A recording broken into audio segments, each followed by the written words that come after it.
Selamat pagi, salam sejahtera. Terima kasih karena bersama dengan saya sekali lagi di Nazilin Unity Channel. Bagi Anda yang mengikuti channel ini kali pertama, tolong bantu saya untuk mengembangkan channel ini untuk menekan butang subscribe, like, dan share. Tekan butang subscribe itu percuma, kawan-kawan sekalian. Oke, baik. Pagi hari ini kita mau ulas sekali lagi apa yang terjadi kepada Kabinet Anwar Ibrahim selepas diumumkan lebih 10 jam. Ada yang tak puas hati, ada juga yang puas hati, ada juga yang berada di atas pagar. Bagi saya secara pribadi, saya sudah nyatakan pendirian saya sebelum ini. Saya harap Zahid Hamidi tidak berada dalam Kabinet Anwar Ibrahim.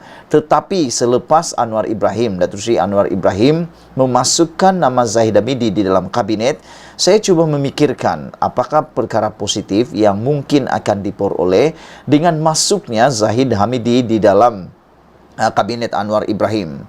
Saya setuju dengan pendapat Sabudin Hussein apabila beliau mengatakan mudarat yang diterima dengan memasukkan Zahid Hamidi di dalam Kabinet Anwar Ibrahim lebih kecil berbanding mudarat yang diterima oleh negara sekiranya Zahid Hamidi tidak dimasukkan dalam Kabinet Anwar Ibrahim. Pertama sekali, Zahid Hamidi sebenarnya seorang pemimpin yang berkebolehan. Beliau berkaliber. Kita lihat saja beliau mampu membangkitkan semula UMNO. Itu semua orang tak boleh nafikan. Sebagai seorang pemerhati politik, kita kena berfikir secara luar kotak dan secara neutral juga. Zahid Hamidi memang berkebolehan, namun satu saja masalah Zahid Hamidi, yaitu moralnya. Moralnya adalah beliau terlibat di dalam kes mahkamah dan masih dalam perbicaraan. Dan seperti yang Anwar Ibrahim telah katakan, beliau belum dijatuhkan hukuman lagi. Beliau hanya masuk dalam kluster mahkamah. Selain daripada itu, apabila saya meneliti semula komen-komen daripada Datuk Seri Anwar Ibrahim, beliau telah pun berjanji untuk tidak campur tangan langsung di dalam kes-kes mahkamah yang melibatkan Zahid Hamidi. Buktinya ialah kali pertama Anwar Ibrahim mendapat peluang menjadi Perdana Menteri ialah ketika selepas langkah Sheraton, di mana ketika itu Anwar Ibrahim kata dia sudah selangkah masuk dalam Istana Negara.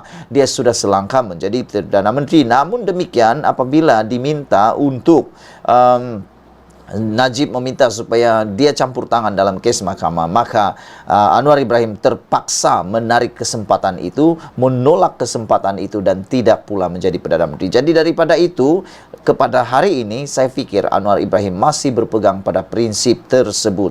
Biar mahkamah yang tentukan apa keputusan untuk Zahid Hamidi, itu tugasan mahkamah menurut Anwar Ibrahim. Selain daripada itu, saya fikir kabinet pada kali ini adalah kabinet yang untuk tujuan utamanya ialah membangun ekonomi. Lihat saja yang dimasukkan oleh Anwar Ibrahim dalam kabinetnya ialah beliau mengambil peranan sebagai Menteri Keuangan. Kedua, beliau memasukkan Rafizi Ramli sebagai Menteri Perdagangan. Jadi dengan ini, apa yang dibuat Menteri Ekonomi, maafkan saya, Rafizi Ramli sebagai Menteri Ekonomi. Jadi dengan ini kita lihat dengan kombinasi ini akan membawa kemakmuran ekonomi. Selain daripada itu, Anwar Ibrahim juga mengambil salah seorang lagi ahli parlimen, ahli senator, yaitu Tengku Zafrul Tengku Abdul Aziz. Tengku Zafrul memang kita lihat beliau mempunyai background sebagai ahli korporat dan juga ahli ekonomi. Beliau terbukti berjaya dalam bidang ekonomi dan sesuailah Anwar Ibrahim meletakkan Tengku Zafrul di Kementerian Perdagangan Antarabangsa dan Industri, yaitu MITI. Kerana sebelum ini Tengku Zafrul di bidang keuangan, pada pendapat saya kurang sesuai. Dia lebih sesuai di bidang perdagangan antarabangsa dan industri, kerana beliau telah terbiasa dengan bidang industri, bidang perdagangan. Jadi dengan tiga serangkainya, ekonomi, keuangan dan perdagangan MITI ini, saya fikir tujuan utamanya memang untuk membangunkan ekonomi Malaysia. Jadi saudara-saudara, bagi Anda yang masih lagi mempersoalkan kenapa Zahid Hamidi masuk dalam kabinet Anwar Ibrahim, kita lihat dulu apa yang berlaku, barulah kita akan komen pada waktu yang terdekat ini. Saudara-saudara, apa yang berlaku selepas ini ialah beberapa orang nama besar juga dalam politik Malaysia, juga sebagai pemerhati politik Malaysia, mereka berpendapat bahawa kehadiran ataupun pembentukan kabinet kali ini haruslah kita beri peluang terlebih dahulu. Seperti mana yang dikatakan oleh Harith Iskandar. Saya yakin dan saya percaya Anda mengenali Harith Iskandar. Harith Iskandar merupakan seorang selebriti yang sering kali juga memberikan pendapat berkaitan politik Malaysia. Beliau selalu mengambil berat tentang politik Malaysia, apa yang berlaku dalam kepimpinan Malaysia. Hari ini Harith Iskandar memberikan komen yang sangat luar biasa, yang sangat menarik perhatian saya, yang sangat mempunyai fakta dan sangat bagus untuk kita sama-sama pikirkan. Harith Iskandar berkata, "It was never going to please everyone. Let's give them a chance and start work too," katanya. Yang saya faham dalam bahasa Melayu, dia katakan beri peluang kepada mereka untuk mula bekerja. Kita perlu pekerja, kita perlu menteri pada saat ini.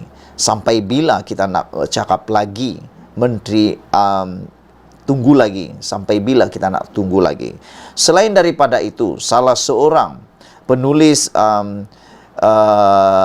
ataupun pemimpin PKR juga menulis, Fahmi Zainul dalam tweet terkini membalas kenyataan Dr. Muhammad Zuhdi Marzuki yang mengatakan bahawa Anwar sangat lambat bertindak untuk menamakan anggota-anggota kabinetnya, sedangkan persekitaran amat menghambat sekarang ini, kata Dr. Muhammad Zuhdi Marzuki. Beliau menyoroti, beliau kata, ini kegagalan pertama Anwar Ibrahim. Tapi apa yang berlaku, Fahmi Zainul membalas dengan jawapan yang luar biasa. Saya rasa disekolahkan Dr. Muhammad Zuhdi ini. Apabila Fahmi Zainul menulis, Muhyiddin membentuk kabinet 9 hari baru diumumkan. Ismail Sabri membentuk kabinet dan mengumumkan selepas 9 hari. Datuk Seri Anwar Ibrahim ambil masa 7 hari sahaja. Sekarang soalannya kepada Dr. Muhammad Zuhdi Marzuki, siapa yang gagal sebenarnya? Itulah, sebelum memberikan kenyataan, sebelum nak memberitahu kononnya Anda yang berjaya, Anwar yang gagal, lihat-lihat dulu kiri kanan. Sekarang dah kena sendiri, sekarang sendiri kena. Sekarang kena sendiri, apa nak kata, meludah ke langit karena muka sendiri kan. Itulah kata Anwar gagal.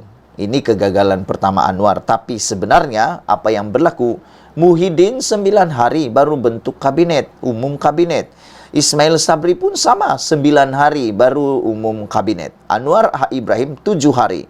Lagi pula Anwar Ibrahim dalam kategori yang baru, yaitu kerajaan perpaduan. Belum pernah ada yang buat, belum pernah ada. Jadi mungkin kalau itu yang Muhyiddin buat, itu yang Ismail Sabri Yaakob buat, mungkin lebih lama, mungkin 14 hari kah, 20 hari kah baru ada. Syukurlah apa yang berlaku ditangani dengan baik oleh Datuk Seri Anwar Ibrahim. Marilah kita sama-sama menyahut seruan seperti Harith Iskandar kata, let's give them a chance and start work too. Ataupun kita beri mereka peluang dan beri mereka masa untuk bekerja dulu. Sekian dulu untuk kali ini. Jangan lupa kamu tinggalkan komen Anda, tekan butang subscribe. Malaysia kita punya, kita jaga sama-sama. Cintai Malaysiaku. Bye-bye.